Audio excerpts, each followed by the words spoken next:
વડોદરામાં રોકાણના નામે લાખો કરોડોની છેતરપિંડીના કિસ્સાઓ સતત વધી રહ્યા છે, ત્યારે વધુ એક ચોંકાવનારો મામલો સામે આવ્યો છે।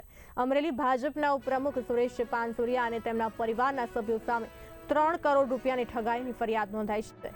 વડોદરાના કારેલીબાગ વિસ્તારમાં રહેતા વેપારી દર્શિત શાહને ફ્લેટની સ્કીમમાં રોકાણ કરાવી દર મહિને 2% વ્યાજ આપવાનું વચન આપી વિશ્વાસમાં લેવામાં આવ્યા હતા। ફરિયાદ મુજબ શરૂઆતના 6 મહિના સુધી વ્યાજ ચૂકવવામાં આવ્યું હતું, પરંતુ ત્યારબાદ અચાનક ચૂકવણી બંધ કરી દેવામાં આવી। જ્યારે વેપારીએ પોતાની મૂળ રકમ અને વ્યાજની માંગણી કરી ત્યારે પાનસુરિયા પરિવાર દ્વારા હાથ અદ્ધર કરી દેવામાં આવ્યા હતા। વેપારીને આપવામાં આવેલા ચેક પણ બેંકમાં બાઉન્સ થયા હોવાનું સામે આવ્યું। ફરિયાદમાં આક્ષેપ કરવામાં આવ્યો છે કે સુરેશ પાનસુરિયા ઉપરાંત તેમના ભાઈઓ મનીષ, પ્રવીણ, કિશોર અને પુત્ર રવિ પાનસુરિયા દ્વારા વેપારીને ધમકીઓ પણ આપવામાં આવી હતી। કારેલીબાગ પોલીસે સમગ્ર મામલે ગુનો નોંધી તપાસ શરૂ કરી છે।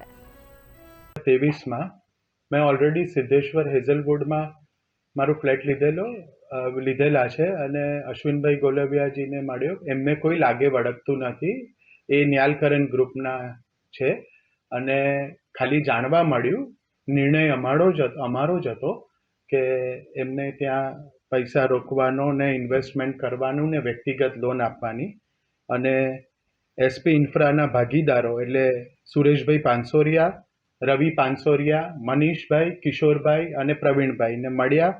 એ લોકોએ સિદ્ધેશ્વર પેરેડાઇઝ અને સિદ્ધેશ્વર પ્રાઇમ પ્લસ પ્રોજેક્ટમાં રોકાણ કરવાની લાલચ આપી અમને।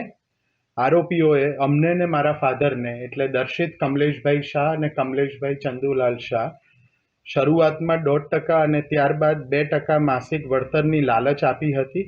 સુરક્ષા પેટે અમને અમુક ફ્લેટની નોટરાઇઝ અને રજિસ્ટર બાનાખત કરી આપવામાં આવી હતી। મેં અને મારા પિતાએ ટુકડે ટુકડે કુલ 3 કરોડ રૂપિયા રોકાણ પેટે આપ્યા હતા।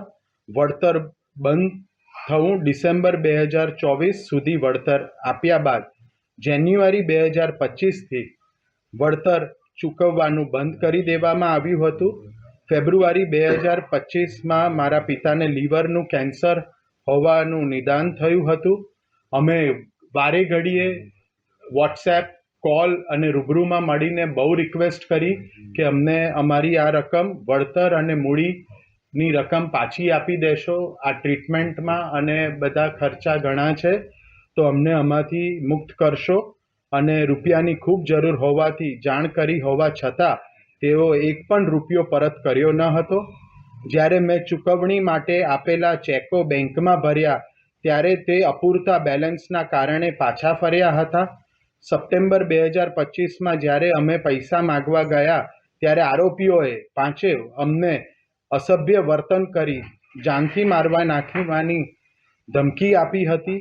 અમને પાછળથી જાણવા મળ્યું કે મિલકતોના બાનાખત અમને કરી આપ્યા હતા, તે મિલકતો ઉપર એ લોકોએ બીજી બેંકોની પણ લોન લીધેલી છે, અને એ મિલકત જે સિદ્ધેશ્વર પ્રાઇમ પ્લસ જે 6 પ્રોપર્ટી અમને લખી આપી હતી, એ પ્રાઇમ પ્લસ સાઇટ 2 વર્ષથી ખોરંભે પડેલી છે।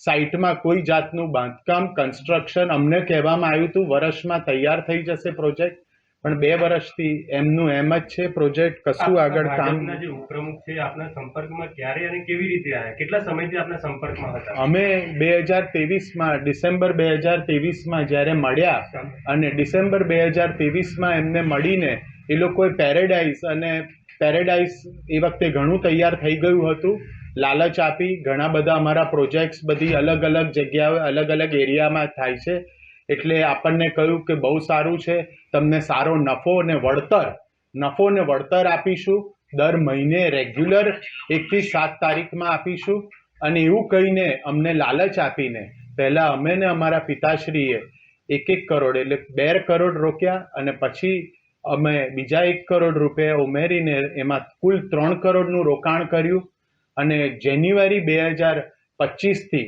આજ દિન સુધી અમને વળતરની 1 રૂપિયાની રકમ મળી નથી, અને આજ દિન સુધી અમારે કુલ